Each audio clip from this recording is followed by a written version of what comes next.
CRIF presenta la entrevista en línea con William Meléndez.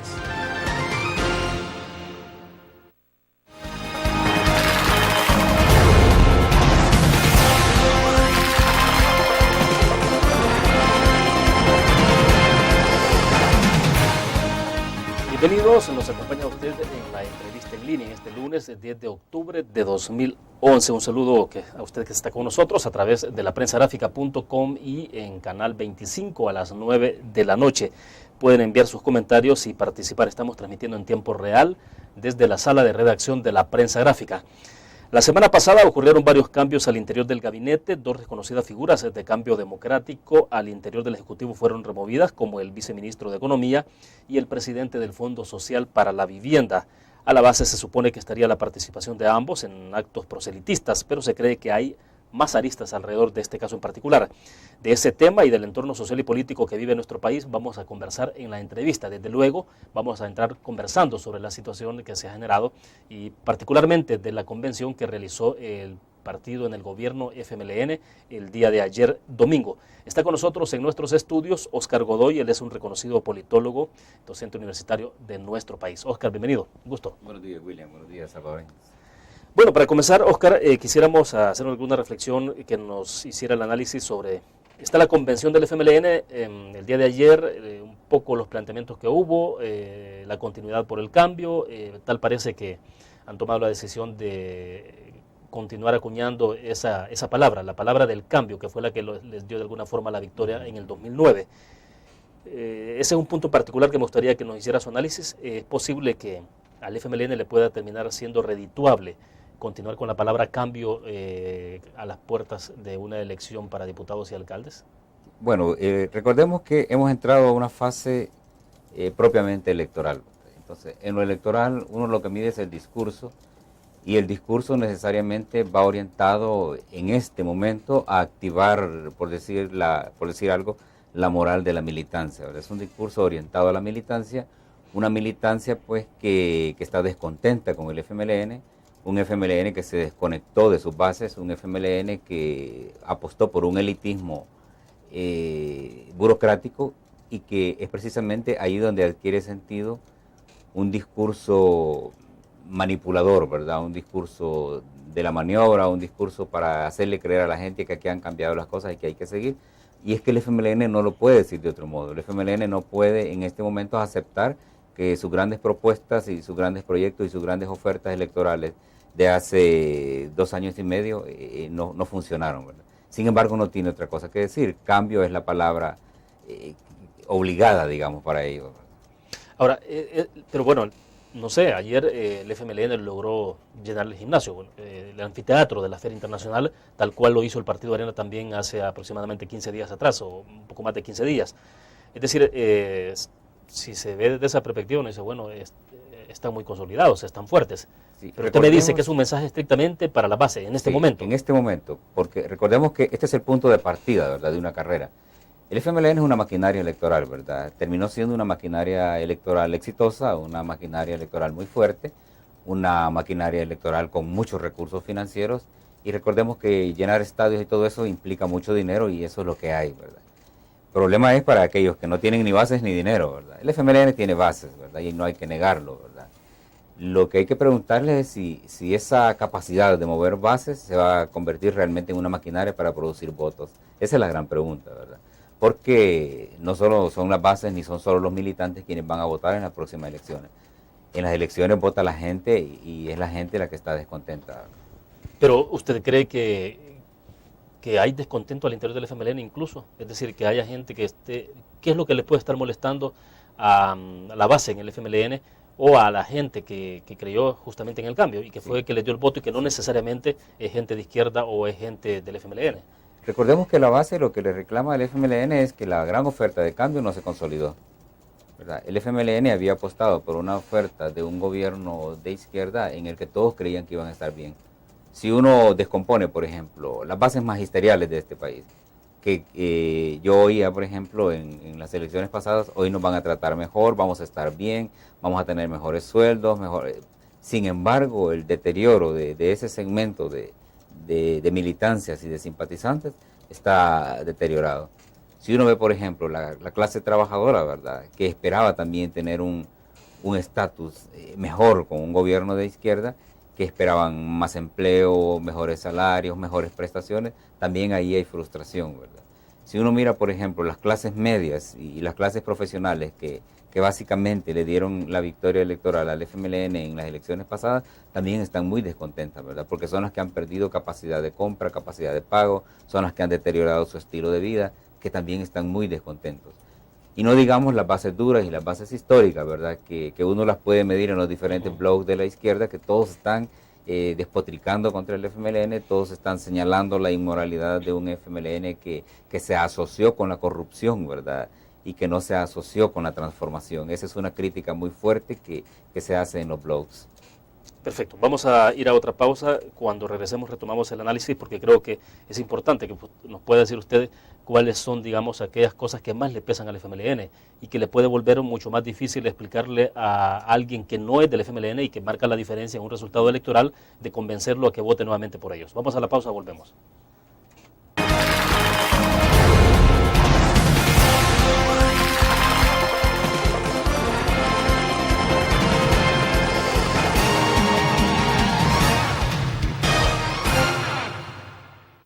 ¿Qué te parece si este año descubres nuevos destinos? Alcanzas tus metas. Manejas nuevos triunfos sin más preocupaciones. Cuenta con nosotros para lograr todas tus aspiraciones. Los créditos de la Agrícola te acompañan para que puedas crecer hasta donde te lo has propuesto. Solicítalos al 2210-9800 en bancoagricola.com o en agencias. Banco Agrícola. Tu periódico es dinero, porque ahora puedes pagar con la prensa gráfica. Busca y recorta en tu periódico El Dinero, que podrás canjear en los establecimientos de nuestros aliados. Encontrarás uno cada día. Compra con la prensa gráfica y encuentra una buena noticia para tu bolsillo. Con la prensa gráfica lo compras. Con la prensa gráfica lo pagas. La prensa gráfica. Noticias de verdad.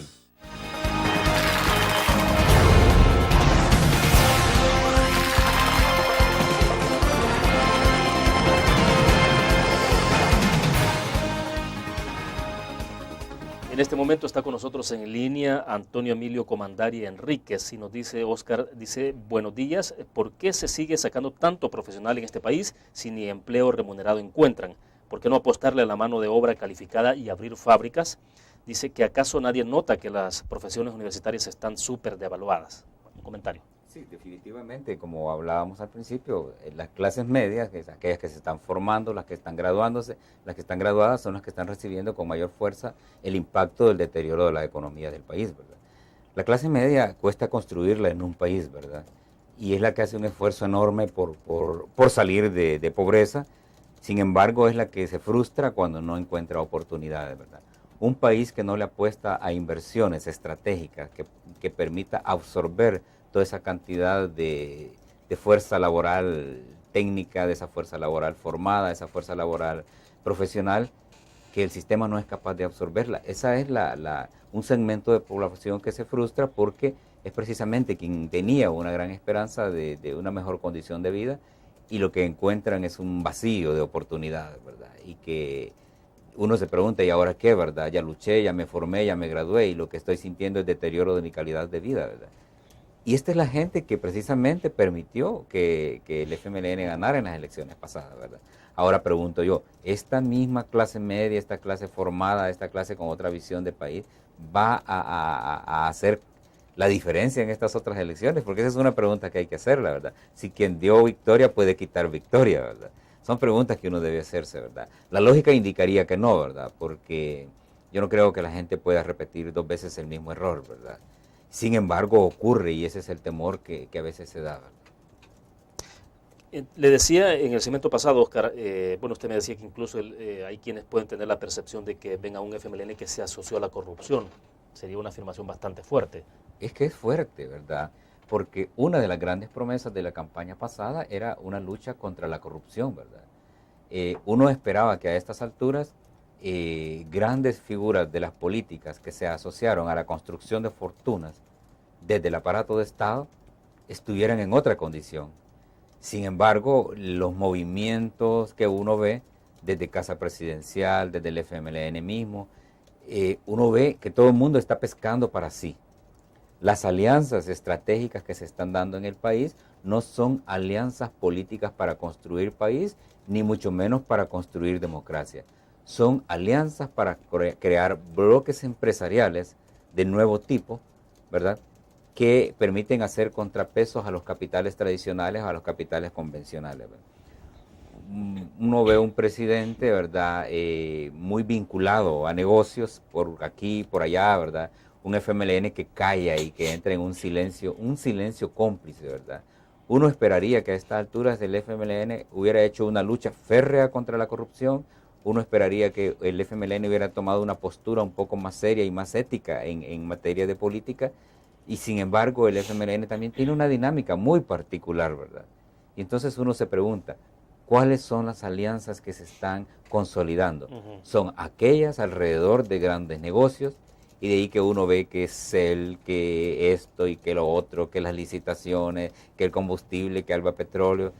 No se está hablando de política estratégica en el país. Y hablar de política estratégica en el país es preguntarse qué se está haciendo por el empleo, qué se está haciendo por la economía familiar, qué se está haciendo por el costo de la vida, qué oportunidades se están construyendo para los jóvenes. Lo que hay son algunos programas de propaganda, pero esencialmente las agendas estratégicas del país, yo lo he dicho en muchas ocasiones, están paralizadas. Fíjate, William, que, por ejemplo, las personas con discapacidad están olvidadas en este gobierno. 2 años y medio que el sector de personas con discapacidad está abandonado. La agenda de niñez y adolescencia está abandonada. La agenda de derechos y ventajas para las personas mayores también está abandonada. Lo que hay son propaganda de mujer y todo eso, pero lo demás está paralizado. Ya que tanto puede pesar todo esto en términos electorales entonces, porque, bueno, cuando uno escucha a los dirigentes del FMLN, obviamente que hay un discurso mucho más optimista, pues, o más bien optimista, porque se plantea, por ejemplo, el programa de vaso de leche, todo lo que tiene que ver con los paquetes escolares, el tema de la agricultura que se supone que lo están reactivando, y otros temas más en donde obviamente, bueno, están generando una especie de ferias por el empleo, donde tratan de promover las obras al interior del país. Pero, ¿cuánto va a ser ese peso? ¿Qué tanto va a significar? Vamos a una pausa y hablamos más de esto. Excelente.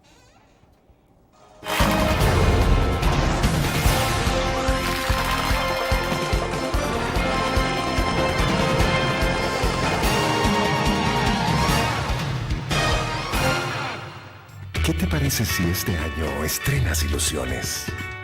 Descubres nuevos destinos. Construyes tu futuro sin más preocupaciones. Cuenta con nosotros para lograr todas tus aspiraciones. Los créditos del Agrícola te acompañan para que puedas crecer hasta donde te lo has propuesto. Solicítalos al 2210-9800 en bancoagricola.com o en agencias. Banco Agrícola.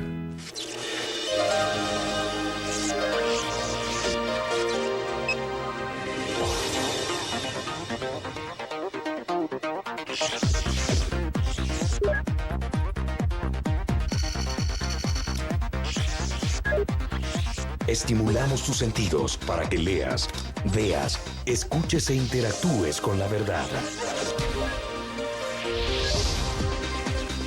LPG Multimedia.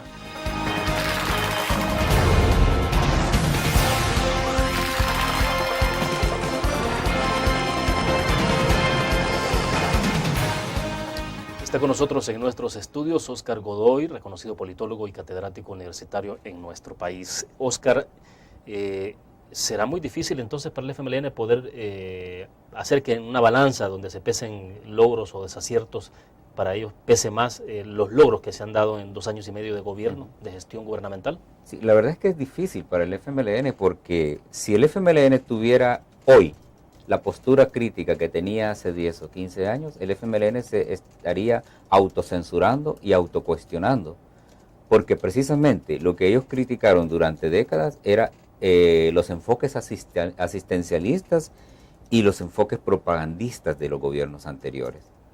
El FMLN y el gobierno actual repiten asistencialismos y propagandismos, pero en una peor manera que como lo hacía la derecha. Si el FMLN fuera el autocrítico que siempre proyectó ser, estaría hoy en una situación de pedir disculpas y de explicar por qué no se han podido hacer cosas. Porque yo no puedo decir que este país ha cambiado o que está avanzando porque le doy un vaso de leche a alguien. Así no se mide un gobierno. Un gobierno se mide por cómo la gente progresa y por cuántas oportunidades hay para que la gente avance. La gente no pide más que trabajo, la gente no pide más que tranquilidad, la gente no pide más que seguridad y oportunidades. Si eso no se está dando, no se puede decir que un gobierno está funcionando. Los programas propagandísticos y los programas populistas son simplemente encubridores de las grandes necesidades que hay que hacer para hacer avanzar un país. Si un país no puede pagar sus cuentas a tiempo, como las 70,000 familias que no pueden pagar a tiempo su energía eléctrica y por lo tanto no pueden retirar su subsidio. Bueno, pero el ministro de Ese es un Economía ha dicho problema. sobre ese punto que son más o menos 50, 70,000 familias que ellos creen que no quieren ese subsidio. O Sí, sea, pero ellos creen eso. La gente no es que no quiera el subsidio, lo que pasa es que no puede pagar su recibo de energía eléctrica a tiempo. y si no paga a tiempo no Si tiene no derecho paga a al tiempo no subsidio. tiene derecho al subsidio. Si el FMLN fuera consecuente con la gente pobre, diría, mire, aunque la gente no pueda pagar su recibo a tiempo, pero su subsidio hay que dárselo. ¿verdad? Oscar, pero bueno, el argumento de los 20 años de gobierno, de 20 años de neoliberalismo, ese argumento no sigue pesando, porque siempre hay en la reflexión, en el análisis del FMLN, siempre está ese punto. Sí. Bueno, que hay situaciones que se generaron por 20 años que no se pueden esperar que se transformen en 34 meses, en 2 años y medio. O sea, Sí, pero hay cosas que se pueden hacer, ¿verdad? Pero un FMLN que llega bajo una plataforma de izquierda al gobierno, pero se derechiza en su práctica, lo que hace es legitimar el pasado, ¿verdad? Un FMLN que tiene las carteras más importantes de este país, como salud, seguridad, por ejemplo, obras públicas, a estas alturas no puede decir que los 20 años, no, porque ellos ya entraron a la mitad del ejercicio de su gobierno y entraron en una fase ya electoral que no les va a permitir consolidar. Lo que no se hizo hasta este momento, William, no lo van a poder hacer, porque estamos entrando en una fase propiamente electoral, el discurso es electoral, lo que viene para los dirigentes políticos en este momento no es construir gobierno, sino que construir votos. Esa es una contradicción adicional a todo este fenómeno, ¿verdad? Llegamos al punto de no retorno. Los 2 años y medio del gobierno indican que hasta allí se llegó, ¿verdad? De aquí para allá, lo que queda es la incertidumbre de cómo van los procesos electorales, que cuántas alcaldías se ganan, que cómo va a quedar la Asamblea Legislativa, que quién va a ser la próxima Junta Directiva de la Asamblea. Vamos a llegar a mayo en un impasse y en una condición de incertidumbre donde no va a haber gobierno. Si estamos mal ya, vamos a estar mal por los próximos 8 o 10 meses, William. ¿Usted anticipa que haya más un proceso de ingobernabilidad en el país? Sí. Bueno, electoralmente se puede entender porque incluso las fuerzas que pueden de alguna forma darle respaldo a este gobierno, dígase gana en algunas coyunturas el PCN y el PDC, digo los nombres en el pasado, Correcto. PDC ahora La Ujú. Esperanza y Concertación Nacional, ¿usted cree que tendrá que distanciarse entonces del gobierno? Sí, porque en este momento cada quien va a pescar, ¿verdad? A pescar votos, esa es la gran lucha, ¿verdad? No es lo político lo central, sino que es lo electoral. Ahora, la gran expectativa que se tiene es cómo va a quedar la correlación de fuerzas después de las elecciones y cómo va a quedar construido el nuevo mapa político del país, ¿verdad? Porque cómo quede constituido la geografía política del país después de las elecciones determina también cuál va a ser la plataforma para el próximo proceso que se abriría automáticamente después del 12 de marzo del otro año, que es el proceso presidencial. Si el FMLN se guiara un poco por lo que dicen las encuestas, las que son públicas, porque Ajá. hay muchas privadas, Correcto. las que son públicas, debería estar preocupado. Sí, el FMLN debería estar preocupado, ¿verdad? Porque no está muy bien en las encuestas y tampoco tiene nada que ofrecer en términos de datos concretos de desarrollo del país.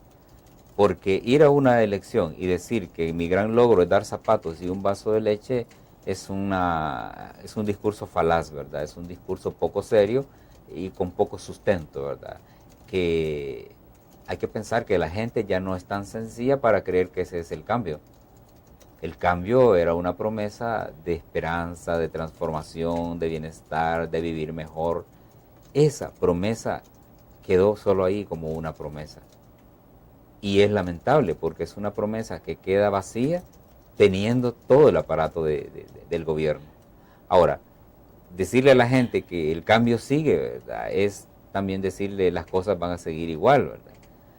Sin embargo, yo tengo miedo que la gente no se case con la campaña y la gente se emocione en una campaña y termine como siempre lo hace, la gente votando, reclamando, votando, reclamando, y las cosas no cambian.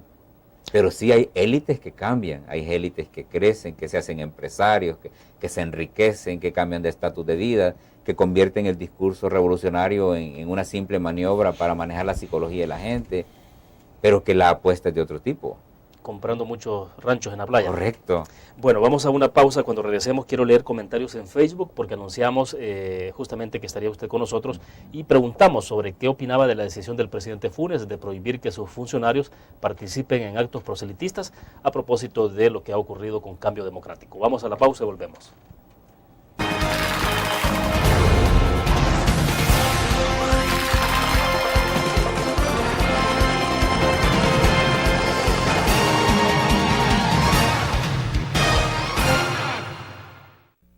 ¿Qué te parece si este año alcanzas tus metas? Construyes tu futuro. Enfrentas nuevos retos sin más preocupaciones. Cuenta con nosotros para lograr todas tus aspiraciones. Los créditos del Agrícola te acompañan para que puedas crecer hasta donde te lo has propuesto. Solicítalos al 2210-9800 en bancoagrícola.com o en agencias. Banco Agrícola.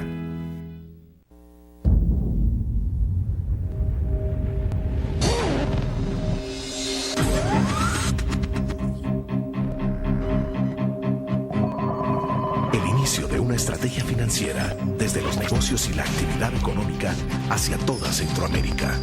El Economista Regional, una revista especializada donde encuentras el panorama empresarial y los principales movimientos financieros. El Economista, el modelo regional de información económica.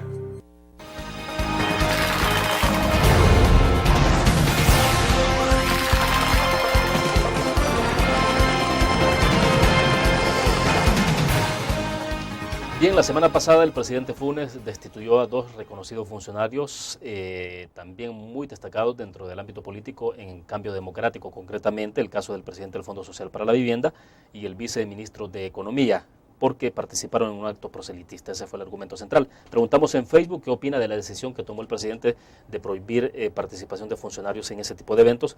Leo rápido algunos comentarios porque son varios. Francisco Joya dice, para mí está perfecto, el que está trabajando no debe andar en proselitismo. Mayra Gámez, creo que el presidente Funes tiene razón, pero en el periodo de Arena no respetaron esto. Ever Enríquez, vamos a ver, dice, es muy buena señal de que está haciendo bien las cosas, el dinero de nuestros impuestos que les pagan y no es justo que no lo devenguen. Humberto Alexander Monterrosa Guillén dice, yo lo que opino que el Ejecutivo no debe tener gente de otros institutos políticos como gabinete. Si estaban con el gobierno, hoy estarán en contra en estas elecciones. Qué cosas, ¿verdad? Solo en El Salvador sucede esto de hacer cóctel de aguacate, mango y zapatos o zapotes. Nombre eso, dice, ya tendría que corregirse de hacer coaliciones. Quien gane, que gane por su partido original y no con agregados. Tenemos un gobierno parecido al curtido ese. Bueno, se hace un símil ahí con esto. Javier Durán, nuestros funcionarios tienen que buscar los espacios para poder hacer política partidaria y no confundirse cuando ejercen sus funciones de funcionarios del pueblo. Es imposible cambiar las mentes de los políticos de la noche a la mañana. Cuando Arena y los partidos de derecha lo han hecho por décadas. Hay más comentarios, pero bueno, me quedo hasta ahí. Bueno, definitivamente el decreto presidencial de no participar en actividades proselitistas es un decreto bueno en sentido general, ¿verdad? Sin embargo, uno debe preguntarse hasta qué punto es un decreto que permitiría al presidente, por ejemplo, destituir a un ministro de Educación, a un vicepresidente de la República porque existió el evento. Que es el caso concreto de Salvador Sánchez Serén. Correcto. Yo no creo que el presidente ni se atreva ni tenga la fuerza suficiente para destituir al señor Sánchez Serén, ¿verdad? El presidente también promueve un decreto que beneficia a un ala del FMLN y castiga a la otra, ¿verdad? Porque quienes no pueden asistir a eventos electorales son precisamente aquellos dirigentes de las FPL, ¿verdad? Y eso le da ventaja al agrupamiento del Partido Comunista en el FMLN, que sí puede exhibirse, mostrarse, hablar, decir, hacer proselitismo, hacer campaña, ¿verdad? Es decir, usted se refiere por el hecho de que muchos de los funcionarios del actual gobierno provienen de las filas de las FPL. Correcto. Entonces, la mayoría de funcionarios que están bajo la orden del presidente Funes son de las FPL, son los que están castigados en este momento, ¿verdad? Que no pueden exhibirse. Pero ¿por qué castigar? No entiendo eso, ¿por qué podría castigar a alguien que está contribuyendo con él? Castigados en el sentido de que no les permite estar en la palestra pública en una fase donde exhibirse es importante, ¿verdad? Electoralmente hablando. Esconde dirigentes importantes del FMLN y hace resaltar a otros que no tienen restricciones. Por otro lado, en el caso de Cambio Democrático, el Cambio Democrático está pagando con mucha fuerza el haber contribuido a una campaña, ¿verdad? Donde a estas alturas se le dice, vaya, se les dio suficiente y váyanse, pues ya su cuota ya está pagada, ¿verdad? Lo que ocurrió con muchos dirigentes de los famosos amigos de Mauricio, ¿verdad? Que eran muchos que creyeron que iban a estar grandes y crecidos y sin embargo fueron marginados, y unos 4 o 5 de todo ese agrupamiento son los que tuvieron ventajas de poder, ¿verdad? Entonces, aquí ocurre aquello que Maquiavelo mencionaba, ¿verdad? Que el que ayuda a otro en la victoria construye su propia ruina, ¿verdad? Y entonces, sin embargo, el Cambio Democrático ojalá que entienda, ¿verdad? Que no es un partido que pueda vivir dignamente de migajas de gobierno, pues, ¿verdad? Deberían pensar en un proyecto un tanto diferente y no seguir siendo un apéndice de agrupamientos que después los tratan de esta manera. Oscar, y en esto, ¿será que es estrictamente, la decisión del presidente respondió estrictamente a un decreto que él mismo emitió, o tiene que ver otro tipo de dedicatorias? Porque bueno, hay tanta especulación, ahora también se dice de que esto tiene que ver más que todo con una alianza que firmó Cambio Democrático con los ex amigos de Mauricio Funes. Correcto. Y dentro de ese grupo aparecía Luis Lagos. Sí. Y es que le permite al presidente varias cosas. Primero, le permite deshacerse de aquellos que ya no le son útiles en el gobierno. Porque ¿cuál es la relevancia del Cambio Democrático en el gobierno de Mauricio Funes? Ninguna, pues, porque precisamente uno de los puntos más cuestionados en política pública, que es lo del gas, es algo del Cambio Democrático, que todo el mundo lo criticó y ni el presidente tuvo la capacidad de frenarlo y de dirigirlo en otro sentido técnico, ni el Cambio Democrático tuvo la capacidad de hacer algo mejor pensado en términos de subsidios. Por otro lado, las plazas que ocupa Cambio Democrático le permiten al presidente negociarlas por otro lado, ¿verdad? Y ahí la aparición de Luis Lagos, por ejemplo, tiene un sentido en esa línea. Lo otro es que el presidente Funes siempre necesita hacer golpes de comunicación, ¿verdad? Y salir destituyendo gente porque no le hicieron caso es una oportunidad para él de mostrar fuerza, ¿verdad? Bueno, pero el FMLN, los funcionarios del FMLN dentro del gabinete respetaron, a excepción de Sánchez Serén. Sí, respetaron, pero también Sánchez Serén es una cara visible que dice, no nos puede tocar, ¿verdad? Si el presidente pudiera destituir a Sánchez Serén porque llegó al evento, eso sí sería un sentido de coherencia, ¿verdad? Yo creo que ese es un decreto que el presidente lo va a ocupar con débiles y no con fuertes. Yo aseguro que si el ministro de Seguridad hubiera llegado, si el ministro de Obras Públicas hubiera llegado, el presidente no los hubiera tocado porque la fuerza de él no llega a ese nivel, no llega hasta tal nivel. Sí le sirve para quitar a aquellos como demócratas cristianos, social cristianos, socialdemócrata, hasta ahí le puede servir ese decreto. Más allá no creo que él se atreva, porque ya sería un acto de fuerza que él no tiene. Bien, quiero leer otros comentarios para cerrar sobre el tema. Dice Javier Durán, nuestros funcionarios tienen que buscar los espacios para poder hacer política partidaria y no confundirse cuando ejerzan sus funciones de funcionarios del pueblo. Es imposible cambiar las mentes de los partidos de la noche a la mañana, cuando Arena y los partidos de la derecha lo han hecho por décadas. Esto es el comentario anterior, que lo estoy leyendo de nuevo. Y José Marcos Miranda dice, como hombre de honor y como presidente del país, debe cumplir y hacer cumplir lo que ha prometido. Todo funcionario en el gobierno es un servidor del pueblo y debe responder a ese deber. Delmi Sanders dice, si fuera con todo, sí, pero ya se sabe que él tiene gente intocable y para muestra hay muchos botones. Verónica Polanco Sierra, como siempre usted dice, pone el dedo en la llaga, pienso que es correcto la decisión, o se hace una cosa o la otra, no ambas. Eso no es honorable, utilizar un cargo o valerse de él. Espero estar en línea para ver qué acontece. Se refiere obviamente también al programa. Sí. Bueno, vamos a la pausa y regresamos.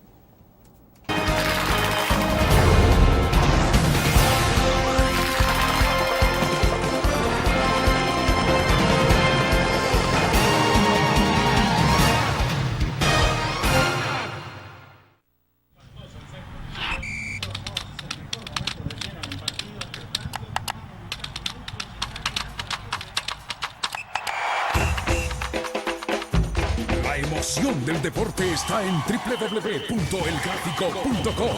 Ingresa al nuevo escenario deportivo y descubrí toda la pasión del deporte. Fotos, videos, fichas y resultados de las mejores ligas del mundo. Elgráfico.com. Conectados por deporte. Blur. La revista más innovadora y moderna de todos los tiempos. Única en su estilo, creativa. Un espacio exclusivo y reservado de entretenimiento y diversión, llevada al máximo. Blur. Time Out, Movie, lo mejor de la cartelera. Art. Shopping, la guía de la moda. Go, viajes cortos fuera de la ciudad. Blur.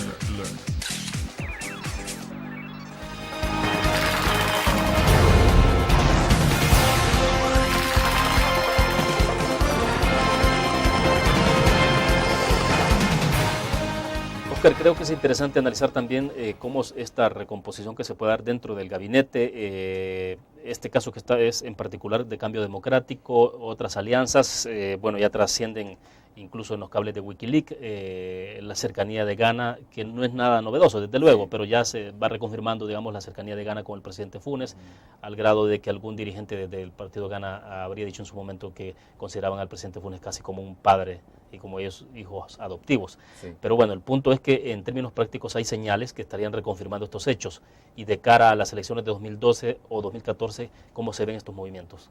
Sí, como decía al principio, hemos entrado ya a la carrera electoral, ¿verdad? De acuerdo. Aquí las grandes jugadas ya no son de política, sino que son propiamente electorales.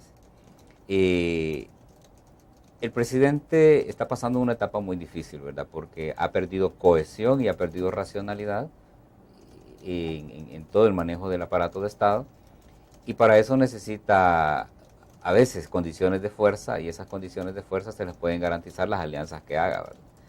Obviamente la relación del presidente con el FMLN sigue siendo tensa, ¿verdad? Sigue siendo una fuerza con rostros sonrientes, pero con fuerzas internas para hacer avanzar cosas y detener otras, ¿verdad?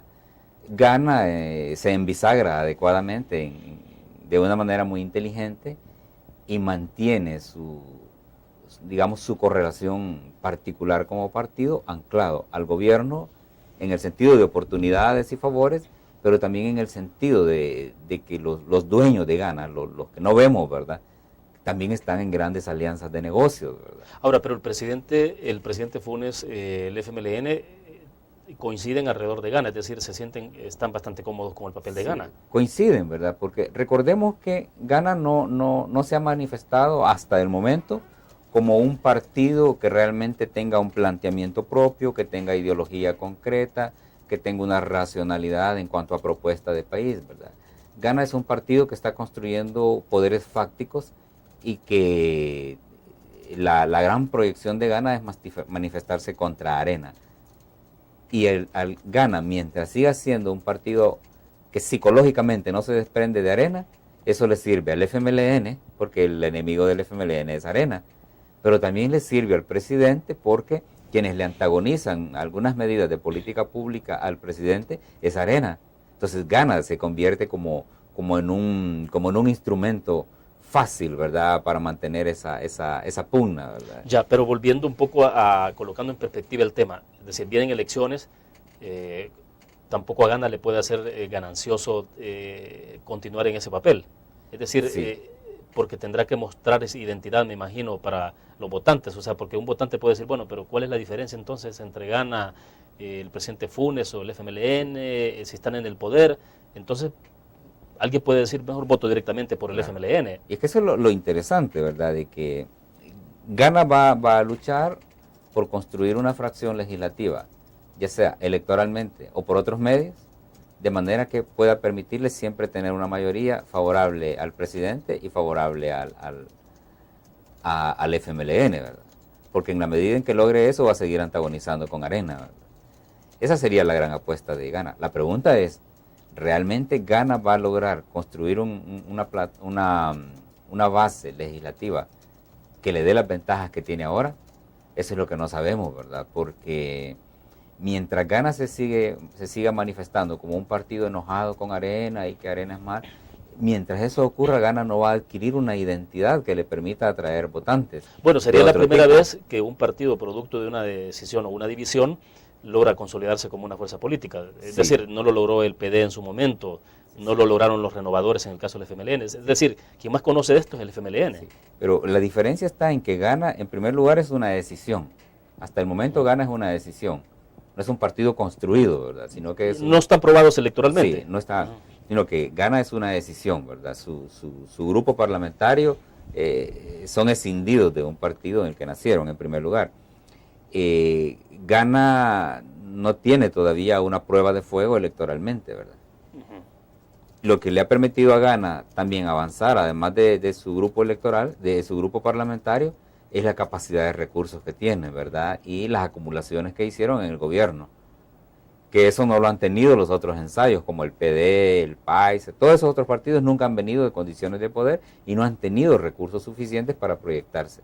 La hipótesis que yo siempre tenía, que los nuevos partidos fracasan, se está probando hoy porque la variable es que Gana viene de condiciones de poder, con muchos recursos, vinculado a un presidente que también acumuló mucho, y vinculado también a un partido con muchos recursos como el FMLN y vinculado al presidente. Ya. Es un partido vinculado a los sectores de poder y a donde hay poder. Ahora, cuando uno lee las estadísticas de encuestas que se tienen hasta ahora, todo lo que indica es que estamos ante el bipartidismo. O sea, las dos fuerzas consolidadas, correcto, es FMLN Arena. Sí. Eso sí, ¿verdad? Tenemos un sistema de partidos que es multipartidista, pero es bihegemónico, ¿verdad? Porque aunque hay 7 o 8 partidos, la hegemonía está concentrada en el FMLN y Arena, y así va a ser por largo rato, ¿verdad? Yo creo que Gana podría estar ocupando un tercer lugar, peleándolo con el PCN, ¿verdad? Que esa es la gran lucha que ha habido en los últimos meses, ¿verdad? Para opacar al PCN, acabarse al PDC y quedarse en la bisagra tan bueno, útil. Pero electoralmente el partido Gana tendrá que enfrentarse al partido Arena, al PCN y al PDC, porque el PDC y PCN tampoco querrán perder su posición que tienen actualmente. Y esa es la lucha difícil que tiene Gana, ¿verdad? Ahora, por eso decía yo, pero construir una fracción legislativa ya se demostró que no solo se puede hacer con votos, ¿verdad? Bueno, de acuerdo. Vamos a la pausa comercial y volvemos con más.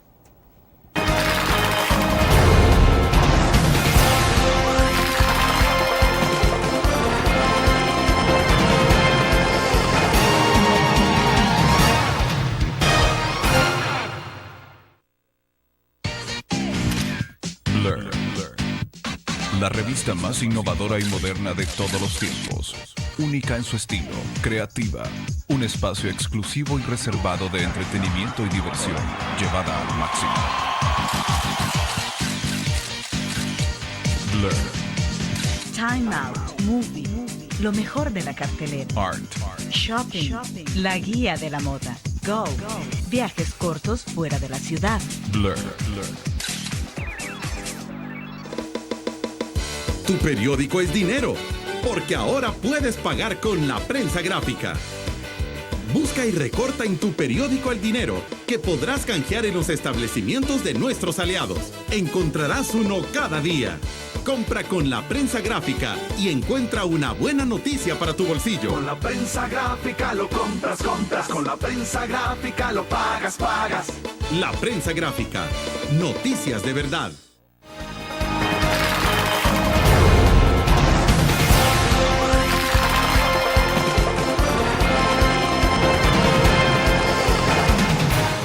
ver, Oscar, entramos a un proceso preelectoral, estamos a las puertas de elecciones en marzo de 2012. La situación económica del país y del mundo es bastante difícil, se habla incluso de una posible segunda o la recesiva en todo el mundo y obviamente golpeando nuestro país. Ahora ya el FMLN con un discurso mucho más directo, por ejemplo ayer en la convención el señor Sánchez Serén ya habló de quiénes son los enemigos, por ejemplo, o Medardo González creo que fue el que lo dijo eso, que quiénes son los enemigos del FMLN, mencionaba entonces a Arena, ANEP y FUSADES. Es decir, entonces, y estamos en un contexto que se quiere generar más inversión, que se quiere generar más empleo, pero todo esto, ¿en qué va a terminar? Es que ahí es donde uno encuentra las inconsistencias del discurso, y por eso yo hago énfasis en que a lo que vamos a enfrentarnos en los próximos meses es al discurso puramente electoral, ¿verdad? ¿Cuál es el sentido de decir que quién es el enemigo del FMLN, ¿verdad? O el enemigo de Arena, ¿verdad? La pregunta que hay que hacer si uno es honesto en esto es ¿quién es el enemigo del pueblo? ¿Quién es el enemigo de que las instituciones se deterioren? ¿Quién es el enemigo de que tengamos una Corte Suprema de Justicia deteriorada, una Asamblea Legislativa deteriorada, una Corte de Cuentas deteriorada, un Tribunal Supremo Electoral que está coqueteando con el fraude? ¿Quién es el enemigo del sistema democrático que habría que estar impulsando? ¿Quién es el enemigo que hace que la gente no tenga trabajo? ¿Quién es el enemigo que hace que todo sea caro y que la gente no pueda pagar sus cuentas? ¿Quién es el enemigo que hace que la gente se esté muriendo todos los días en este país y que los funcionarios responsables simplemente digan, así ha sido siempre? ¿Quién es el enemigo? Aquí decirle a la gente que el enemigo del frente es Arena y que el enemigo del otro es ANEP, eso es falacia, es pura comunicación electoral que no sirve para nada, más que para hacer elecciones. Aquí hay enemigos y los grandes enemigos de este país son los que engañan a la gente y le hacen creer que las cosas van a cambiar. Los que han demostrado incapacidad para gobernar, los que no se han tomado en serio las necesidades de la gente, los que están deteriorando las instituciones, los que están politizando cada rincón de este país, los que están jugando a la demagogia, los que están jugando a la propaganda. ¿Quiénes son los enemigos? Yo creo que eso es lo que la gente debe entender, ¿verdad? Yo no digo que hay que ir contra alguien y no, ¿verdad? Ni que hay que ir a votar o no votar, ¿verdad? Como ya algunos incluso dentro de la izquierda radical están hablando hablaba ayer con un grupo de exdirigentes comunistas que dicen preferimos ir a votar por Arena que hacer que el FMLN gane. Que es el caso de la tendencia revolucionaria, que la tendencia revolucionaria, ¿verdad? ¿Tienen ese argumento? Que ya hay el argumento de que no hay que ir a votar por la izquierda, dicen los comunistas de los blogs, ¿verdad? O hay que llegar a votar para Arena para regresar a los principios, dicen, ¿verdad? Entonces, estas cosas están ahí en el escenario y uno también tiene que leerlas porque nos indican hacia dónde va el país. En la medida en que aquí prevalezcan las grandes alianzas de negocios, en lugar de las grandes alianzas para hacer política, el país va a seguir deteriorado. Así de sencillo. Oscar, pero ¿en qué podemos terminar? Digo, porque finalmente a veces, como dicen, tenemos la posibilidad de ver el vaso medio lleno o medio vacío. Sí. ¿De dónde partimos? ¿De ver el vaso medio lleno o medio vacío? Es que hay que verlo así como está, medio lleno y medio vacío. ¿Vacío de qué y lleno de qué? Vacío de oportunidades, vacío de esperanza, vacío de posibilidades, y lleno de corrupción, lleno de incapacidad, lleno de imposibilidad, lleno de ineptitud. El vaso está medio lleno y medio vacío, William, pero en esas condiciones. Ya. Lo que se está perfilando en términos políticos, electorales, de esta situación de crisis, ¿quién puede salir ganancioso? ¿Es posible hablar en algún momento determinado se hablaba del fantasma de lo que ha ocurrido en Nicaragua con una derecha dividida, con un Arnoldo Alemán que facilitó esas condiciones y que de manera subterránea sigue aliado supuestamente con Daniel Ortega? Sí. El país no está tampoco en una situación que puede ser similar a la que tiene Nicaragua. Es que yo lo que veo en El Salvador es precisamente que vamos encaminados hacia constituir un sistema parecido al de Nicaragua, ¿verdad? Donde los que en otrora fueron grandes revolucionarios y que el discurso marxista estaba a flor de piel, son los que terminaron siendo los magnates de grandes rubros de la producción y del mercado, ¿verdad? Y las alianzas mercantiles y las alianzas electorales fueron están siendo el centro de la política en Nicaragua durante 15 años. Hacia eso vamos nosotros. Vamos a ver nuevos conglomerados de negocios que no van a ser ni los pobres ni los capitales tradicionales. Son quienes hoy están en la política pragmática, acumulando factores de capital, pero manejando para el pueblo un discurso revolucionario y de esperanza. Hacia eso vamos, William. Bien, hacemos otra pausa comercial y volvemos al cierre de la entrevista en línea.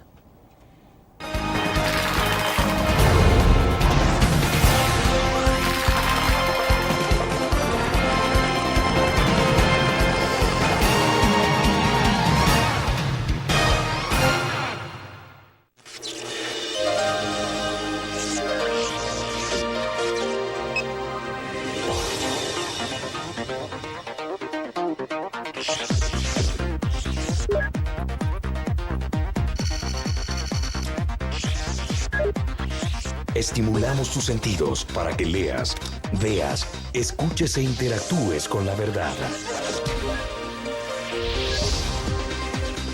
LPG Multimedia. Tu periódico es dinero, porque ahora puedes pagar con la prensa gráfica. Busca y recorta en tu periódico el dinero que podrás canjear en los establecimientos de nuestros aliados. Encontrarás uno cada día. Compra con la prensa gráfica y encuentra una buena noticia para tu bolsillo. Con la prensa gráfica lo compras.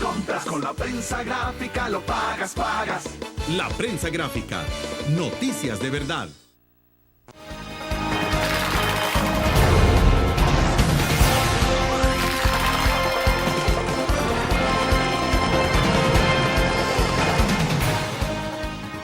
Oscar, pero a diferencia de lo que pudo ocurrir en el pasado, lo que está ocurriendo en Nicaragua, en El Salvador, tampoco vemos una Corte Suprema de Justicia que pueda estar controlada totalmente por un partido político. Bueno, lo que está haciendo la Sala de lo Constitucional de alguna forma ha ratificado eso. Es decir, no se ve a un partido Arena. Habrá que ver el resultado electoral, pero las encuestas estarían confirmando que se ve un partido Arena que se ha revitalizado y que estaría volviendo a la base de votantes que tuvo en el pasado. Es decir, hay situaciones que tampoco, no es tan fácil, digamos, como generar una condición parecida en este país a lo que se tiene en Nicaragua. Sí, definitivamente no, ¿verdad? Pero yo dije hace un rato, estamos ante ese riesgo. Es cierto que aquí no tenemos una Corte Suprema controlada, ¿verdad? El problema es que la tenemos descontrolada, que ya eso es una desventaja en el proceso que queremos o que esperaríamos de democracia que todos quisiéramos. Pero también tenemos alianzas de facciones de derecha con facciones de izquierda y con sectores de gobierno que han hecho prevalecer negocios sobre la lógica y la racionalidad del buen gobierno. La diferencia es que en El Salvador Arena fue capaz de evitar su caída y reconstruirse para convertirse en un aparato electoral viable que pueda en alguna medida revertir cosas y dar estabilidad en otros campos.